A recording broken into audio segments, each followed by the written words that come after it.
The Adventures of Amina al-Sirafi. I just finished reading this book and I thought it was an absolute blast. Though I do expect this one to be somewhat polarizing, just the feeling that this book gives, I feel like it's going to click with some people and it's not going to click with everyone, but it clicked with me. So I am really excited to talk about this book today. I will be doing a spoiler-free review of this and I am going to set it up back here so I don't have to hold it the entire time.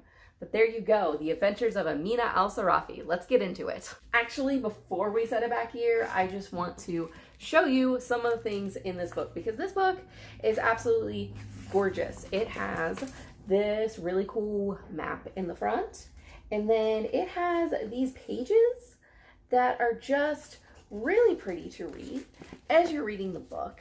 It does have certain sections that are like written by the scribe, and the sections that are written by the scribe inserts do have these decorative edges that are separate from the rest of the chapters. So I think it's a really pretty book. I actually I think the UK cover a little bit better, but I also think this is a very interesting cover.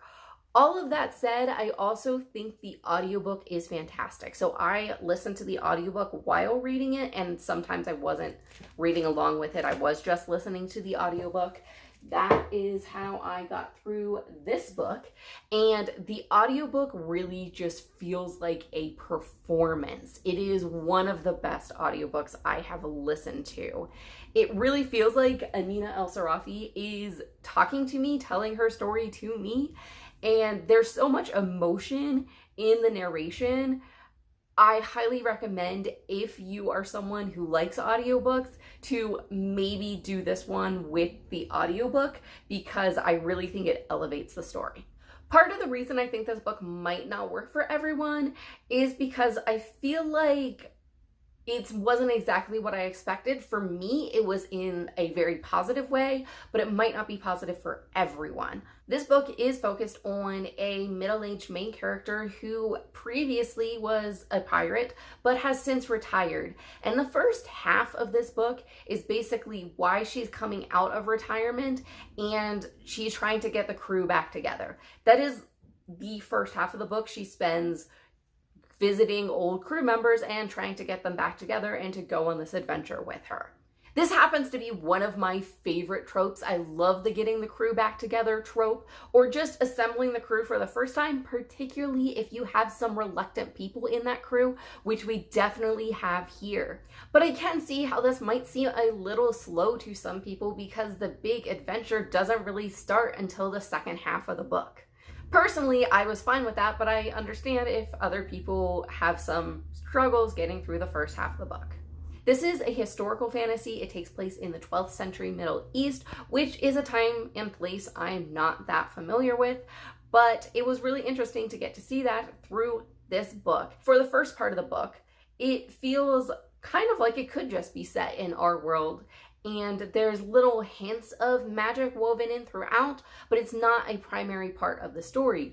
But the further we get into the story, we get more magical and more fantastical elements and more fantastical creatures, just piling in more and more as the story goes on. So by the end, it just felt like a absolute fantasy magic battle that happened at the end of the book. I'll admit, for this reason, I actually like the first part of the book slightly better because I do enjoy books that are maybe more subtle with their magic and fantasy elements, but I was so invested in these characters and this story that I was along for the ride even through the end of the book. The crew is an absolute delight. As I said earlier, some of the crew members are maybe less than willing to join the pirate crew again. We have two crew members in particular who I adored, and they are polar opposites. We have Dalila, who is the mistress of poisons, and she seems like someone who is always scheming and she wants to be in the know on everything going on, and she seems like someone you want to watch out for and will keep you on your toes. Then we have Majad, who has put the pirate life behind him. He has settled down, he is raising a family, and he is ready to live an honorable existence for the rest of his life and not be a criminal anymore. It does take a little bit of convincing to get Majad back on the crew, and he definitely is an entertaining dynamic to the crew once they're on their adventure. I went into this book expecting a swashbuckling adventure story, and it is definitely a swashbuckling adventure story, but it is also more than that, as I've already described, and I just enjoyed every element of this story combined.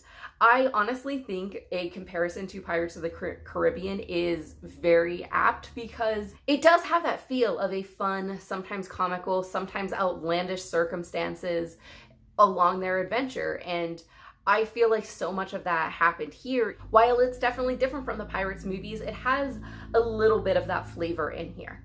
That might be why, whenever I finished reading this book, I was like, has anyone picked this book up to adapt it yet? Because I think this book will work well as an adaptation.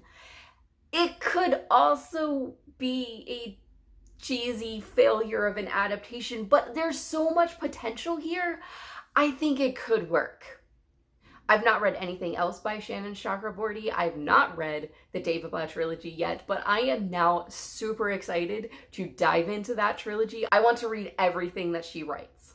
The Adventures of Amina al-Sirafi is the first in a series, but it is a self-contained story. There is no cliffhanger at the end of this. It wraps up pretty much everything while leaving just a few loose strands that I can definitely see where the story could go in the future, and I am super excited to be along for the ride. If you have read this book or any other books by Shannon Chakrabory, talk to me about them in the comments. I am super excited to talk to you guys about this book or anything else you might be reading, and I hope to see you in another video.